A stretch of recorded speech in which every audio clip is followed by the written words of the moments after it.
The phone call came at 2:37, jolting me awake from a restless sleep. My hand trembled as I reached for the device, already knowing something was wrong. The caller ID showed my brother's name, and in that moment, I knew my life was about to change forever. "Sarah," his voice cracked, "you need to come home. Now." My name is Elena Martinez, and I had spent the last decade building a life far away from the toxic family dynamics that had defined my childhood. A successful environmental lawyer in Seattle, I had carefully constructed boundaries that kept me at a safe distance from the chaos that always seemed to swirl around my family. But something in my brother Michael's voice was different. Urgent, scared. By the time I arrived at my parents' house the next afternoon, the tension was suffocating. My mother sat rigidly on the living room couch, her hands clasped so tightly her knuckles were white. My father stood by the window, his back turned to everyone. And there, looking almost defiant, was my sister-in-law, Vanessa. "I don't know what you're all so worked up about," she said, her voice dripping with false innocence. Michael pulled me aside, his voice a harsh whisper. "It's about Grandma Elena's trust fund, the one she left specifically for you. Our grandmother had been more than just a relative. She was the glue that had held our family together, the one person who truly understood the complexities of our lives. When she passed away 5 years ago, she had left a substantial trust fund specifically for me, $500,000 earmarked for my education and future." Vanessa accessed the account, Michael continued. "She somehow transferred the entire amount." I felt the blood drain from my face. Our grandmother's final gift, her ultimate expression of love and belief in my potential, was gone. Vanessa noticed my shock and couldn't help herself. She laughed, a cold, calculated sound that sent chills down my spine. "It was just sitting there," she said, examining her perfectly manicured nails. "Michael and I have expenses, a new house, car payments. It's not like you were using the money." The audacity took my breath away. I had deliberately left the trust fund untouched, respecting my grandmother's wishes. I was building my career, paying off my law school loans systematically, believing in the value of hard work over immediate gratification. My parents seemed paralyzed. My father, always conflict-averse, looked everywhere but at Vanessa. My mother's eyes were filled with a mixture of shame and fear. "How?" I managed to ask, my legal training already clicking into investigative mode. Vanessa shrugged. "I'm Michael's wife. I had access to some of his financial documents. The bank didn't ask too many questions. What she didn't know was that I had been preparing for potential family betrayals my entire life. My grandmother had taught me to always have a backup plan, to document everything, to be 3 steps ahead." The day I returned to Seattle, I made 3 critical phone calls. The first was to Mr. Harrison, the family's longtime attorney who had helped draft my grandmother's will. "Elena," he said after I explained the situation, "I suspected something might be happening. I've been tracking some unusual communications about the trust fund." The second call was to the bank's fraud department. The third was to a private investigator I had worked with on previous cases. While Vanessa celebrated her ill-gotten gains, believing she had successfully stolen my inheritance, I was meticulously building a case that would not just recover the money, but expose her complete betrayal. My grandmother hadn't just left me money. She had left me a legacy of resilience, of strategic thinking, of never allowing myself to be a victim. "This isn't over," I whispered to myself, looking out over the Seattle skyline. Not by a long shot. Little did Vanessa know, every document she had forged, every communication she had made, was about to become evidence in what would become the most significant legal battle our family had ever seen.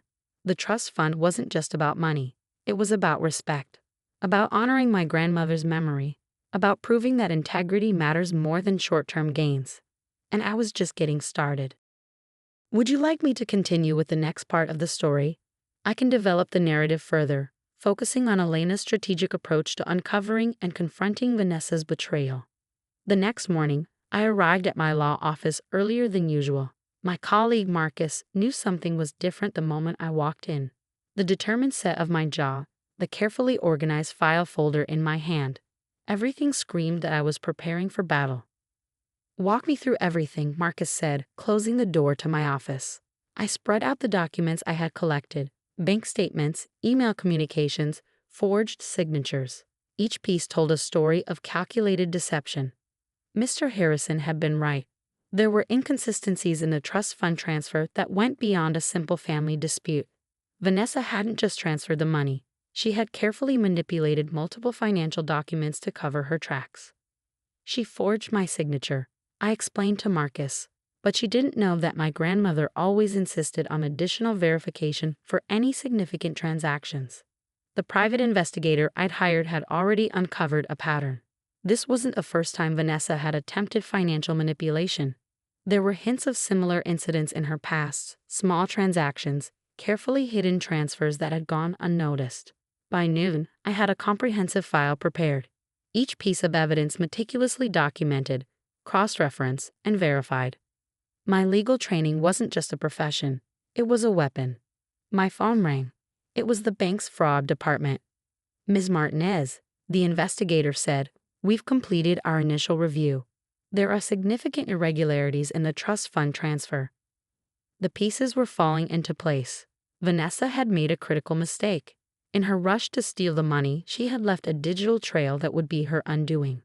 That evening, I called my brother Michael. The conversation was not going to be easy. "I know what Vanessa did," I started, my voice calm but firm. Michael's response was defensive. "It's not what you think. We needed the money. Times are tough." "Needed the money," I repeated. "By stealing from me? From Grandma's legacy?"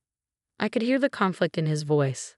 Michael had always been weak-willed, easily manipulated by those closest to him.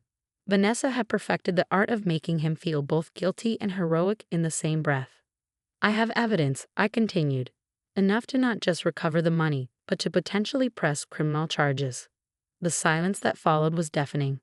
The next week was a blur of legal preparations. I filed formal complaints with the bank, initiated a forensic audit, and began preparing the groundwork for a potential lawsuit. Vanessa's confidence began to crack. I could see it in the increasingly desperate text messages, the hushed phone calls, the way she avoided direct confrontation.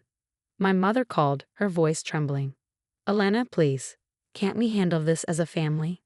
This stopped being a family matter when Vanessa stole my inheritance, I replied coldly. The breaking point came unexpectedly. A package arrived at my office, sent by Vanessa. Inside was a USB drive and a handwritten note. "I can explain everything," the note read. Marcus looked at me skeptically. It could be a trap. But something told me this was different. This was Vanessa's attempt to control the narrative before everything fell apart. The USB drive contained a series of encrypted files. It took our forensic team nearly 2 days to crack the encryption. What we found was more shocking than the theft itself. Vanessa had been gambling, not just small amounts, but significant sums that had been slowly draining their family's finances. The trust fund wasn't just a spontaneous theft. It was a desperate attempt to cover up years of financial mismanagement. "She's been living a lie," I told Marcus, spreading out the newly discovered documents, creating an illusion of financial stability while secretly drowning in debt. The final piece of the puzzle was about to fall into place, and Vanessa had no idea what was coming. My phone rang. It was the bank's senior investigator. "Ms. Martinez," he said, "we're ready to proceed with a formal investigation.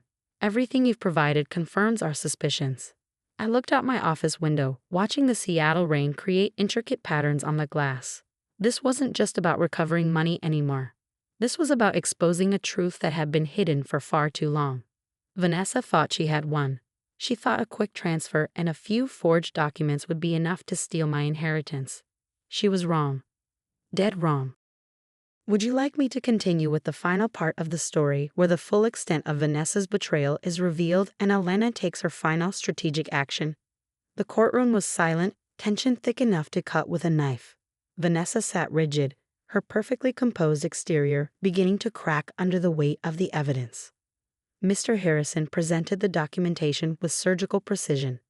Bank records, forensic analysis, digital footprints, each piece of evidence a devastating blow to Vanessa's fabricated story.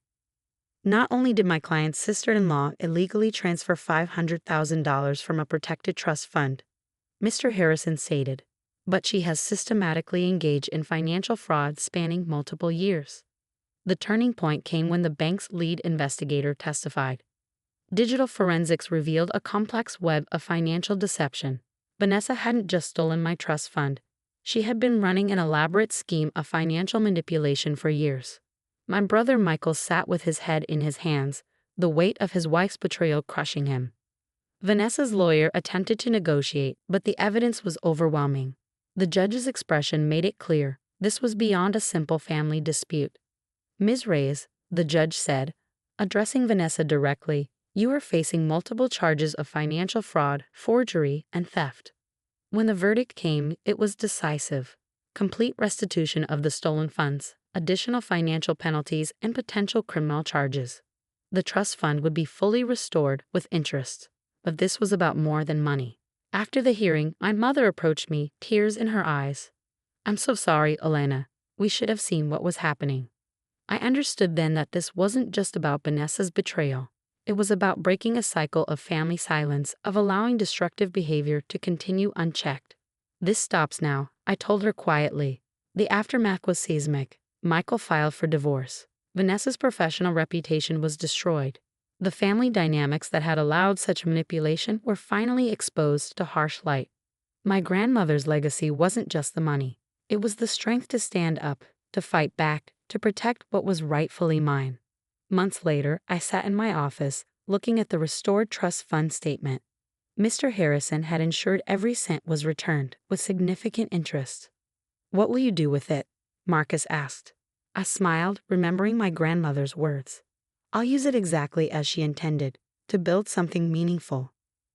Part of the fund would go to establishing a scholarship for students facing financial challenges. Another portion would support legal aid for victims of financial fraud. My grandmother had always believed in turning pain into purpose. Michael reached out, seeking reconciliation. It would take time, but our relationship could heal. I'm proud of you, he said during our first conversation after everything. Grandma would be proud too. The trust fund sat in a secure account, no longer just money, but a symbol of resilience, of fighting back, of maintaining integrity when it would have been easier to give up. Vanessa's final attempt to contact me came through a mutual acquaintance, a desperate plea for understanding. I declined to respond. Some betrayals are beyond explanation. As the Seattle sunset painted my office in warm hues, I thought about my grandmother. She had prepared me for this moment my entire life, not just with financial security, but with the courage to stand up for myself. The legacy wasn't just about the money. It was about never becoming a victim, about turning pain into power, about proving that integrity always wins.